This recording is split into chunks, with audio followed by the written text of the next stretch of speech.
ଆଜି ଦିନରେ ଆମେ ସରକାର ଗଢ଼ିଥିଲୁ ଏବଂ ଶପଥ ନେଇଥିଲୁ 2 ବର୍ଷ ପୂର୍ତ୍ତି ସମଗ୍ର ରାଜ୍ୟରେ ମହା ଉତ୍ସବ ସହିତ ପାଳନ ହେଉଛି। ଆଜି ଆପଣ ଦେଖୁଛନ୍ତି ଅନୁଗୁଳରେ ମଧ୍ୟ ଆମେ ପାଳନ କରୁଛୁ। ୟା ପରେ ବ୍ଲକ ସ୍ତରରେ ହେବ, ତାପରେ ପଞ୍ଚାୟତ ସ୍ତରରେ ହେବ। ସବୁଠୁ ବଡ଼ ଉପଲବ୍ଧି ହେଉଛି ଯେ ସରକାର ଏହି ଉତ୍ସବ ମୁଖରକୁ ଆହୁରି ଅଧିକ ବୃଦ୍ଧିମନ୍ତ କରିବା ପାଇଁ ପ୍ରତି ପରିବାରକୁ ରାସନ କାର୍ଡ ପିଛା 5 କେଜି ଚାଉଳ ଅଧିକା ବର୍ତ୍ତମାନ ଦେଉଛନ୍ତି ଏବଂ ଜଣେ 10 କେଜି ଚାଉଳ ଏଥର ସେ ପାଇବ। ତେଣୁ ଇଏ ପାଖାପାଖି 9 ଲକ୍ଷ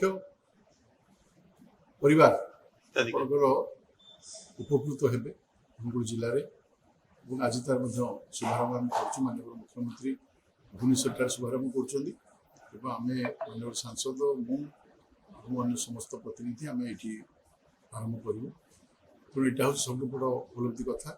କେବଳ ମୁଖ୍ୟମନ୍ତ୍ରୀ ଅନ୍ନପୂର୍ଣ୍ଣା ଯୋଜନାର ଶୁଭାରମ୍ଭ ନୁହେଁ, ଆଜି ମଧ୍ୟ ବହୁତ କିଛି ଆପଣଙ୍କର ପ୍ରକଳ୍ପ ମଧ୍ୟ ମାନନୀୟ ମୁଖ୍ୟମନ୍ତ୍ରୀଙ୍କ ଶୁଭାରମ୍ଭ କରିଛନ୍ତି ଏବଂ ଆଗକୁ ଚାଲିକି ଓଡ଼ିଶାର ବିକାଶ ପାଇଁ ଯେଉଁ ରୋଡ୍ ମ୍ୟାପ୍ ତିଆରି କରାଯାଇଛି ତାକୁ ନେଇକି କାମ କରିବା ପାଇଁ ମଧ୍ୟ ଆମେ ନିଷ୍ପତ୍ତି ନେଇଛୁ।